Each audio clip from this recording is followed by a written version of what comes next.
Every day, millions of Kenyans wake up to the same challenge. How do I survive on just $5? According to the Kenya National Bureau of Statistics, 36% of Kenyans live below the poverty line, surviving on less than 200 shillings a day. In urban slums like Kibera or Mathare, families often live on even less. For Mama Njeri, a mother of 3 living on the edge of Nairobi, this is not a statistic. It's her reality. Her hustle is her lifeline. It's 5 a.m. The city is still half asleep, but Mama Njeri is already at work.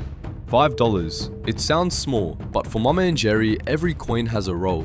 She cannot afford mistakes. Her budget is survival. 50 shillings goes to breakfast, tea without milk, and sometimes just bread shared among 3 children. It's not enough, but it keeps them going until lunch. 100 shillings disappears into transport. For her husband, it's the boda fare to a construction site. For Mama Njeri, sometimes it's matatu fare to the wholesale market. Transport eats into their little income, but without it, there is no work. 200 shillings must cover food. Ugali flour, sukuma wiki, cooking oil, the basics of survival. On some days, the money is not enough, and she borrows from the kiosk on credit. Every day, at least 100 shillings is saved aside for rent. The landlord does not care about hunger or hospital bills. 3,000 shillings at the end of the month, or eviction.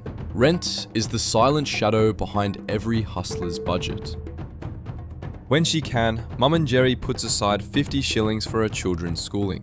Uniforms, books, exam fees.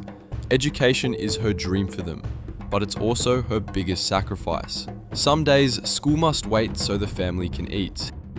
By midday, Mama Njeri switches hustle. What Mama Njeri's hustle is not just about survival, it's about dreams. Still, life is never easy. Mama Njeri's hustle is not always safe. On some days, city council officers known as kanjos raid street vendors. They confiscate stalls, seize goods, and demand bribes. A week's worth of profit can vanish in a moment of harassment. For hustlers, the law often feels like another enemy. And then, there are the days when politics brings the city to a halt. In recent years, Kenya's Gen Zs have taken to the streets, demanding change, jobs, and an end to corruption. Protests fill the air with chants and tear gas. Shops close, matatus stop, and the streets become battlegrounds. For Mama Njeri, it is not about politics, it is about survival. When protests erupt, her stall remains closed. There are no customers, only fear. And in today's Kenya, with inflation at record highs, every day without income is another day her family goes hungry. One sickness can destroy her fragile budget. A hospital visit, a prescription, a clinic fee. She has no health insurance, like over 80% of Kenyan informal workers. So she must choose medicine or food. And then there is the rain. A sudden downpour can destroy her mandazi, flood her stall, and chase away customers. When the skies open, her $5 can vanish in minutes. For women like Mama Njeri, hustling is not just about money. It is also about survival in a system stacked against them. She faces harassment in markets, lower earnings than men, and endless unpaid work at home. Yet she carries the burden for herself, her children, her family. But in the middle of struggle, there is hope. Every week, Mama Njeri joins other women in a table banking group. Each woman places her contribution on the table, and together they create a fund. From this fund, members can borrow to restock their stalls, pay school fees, or cover emergencies. It is more than money. It is trust. It is solidarity. It is women taking control of their future, one coin at a time. For Mama Njeri, table banking is her safety net and her ladder. Through it, she dreams of expanding her stall into a shop and of one day breaking free from the $5 cycle. But what is table banking? Table banking is one of Kenya's most powerful grassroots financial systems. Unlike traditional banks, there are no forms, no collateral, and no long waiting periods.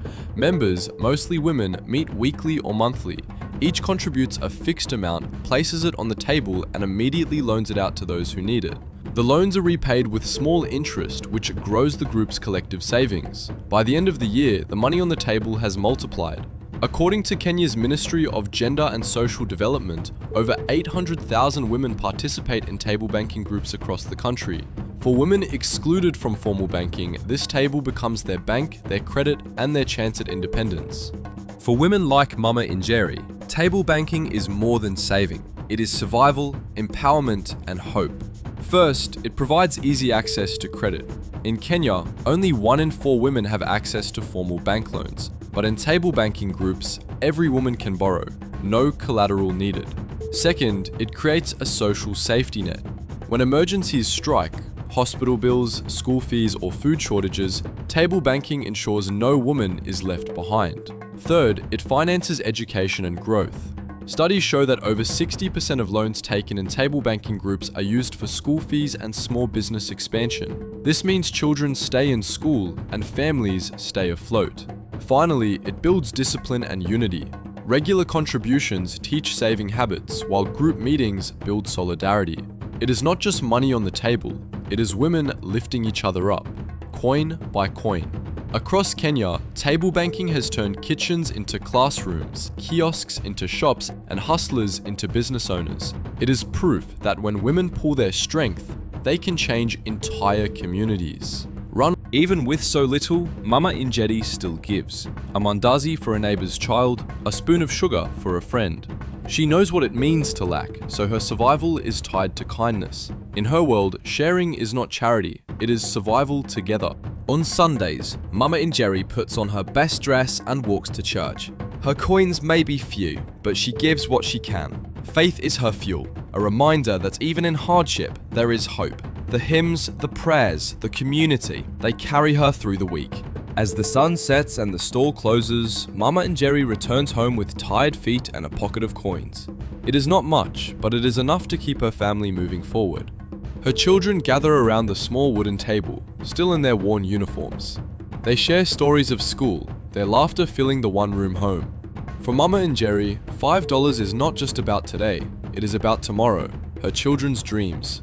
One wants to be a teacher, another a nurse. Their dreams are far bigger than the coins she counts, but every shilling she earns keeps those dreams alive.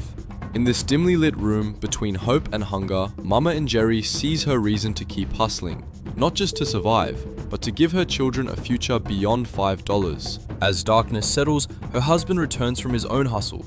Some days, he comes from a construction site, hands blistered and dusty.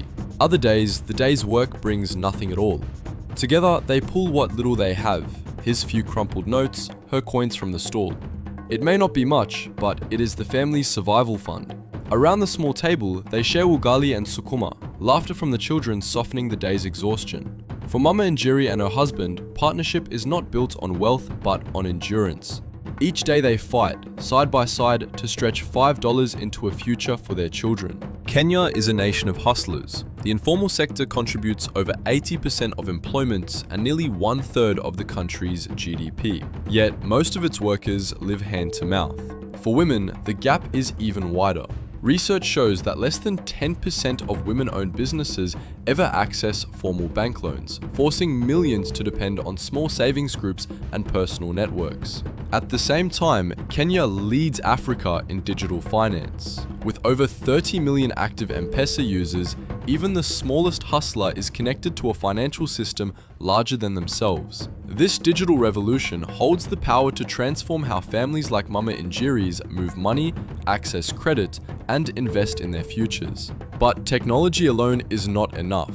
To build a country where survival does not end at $5, Kenya needs affordable childcare and healthcare that allow women to work without fear of setbacks, skills training and financial literacy that help hustlers grow beyond survival, partnerships with microfinance and cooperatives, ensuring small traders access loans at fair interest, investment in rural and peri-urban economies so opportunities are not only found in Nairobi.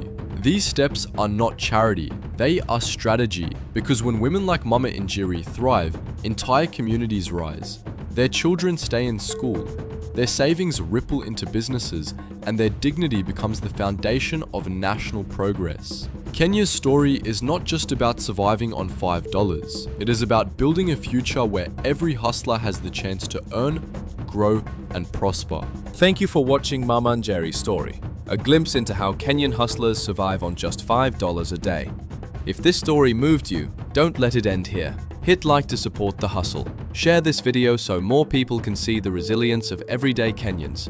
And subscribe to our channel, Money Cultured, for more untold stories where wealth meets culture.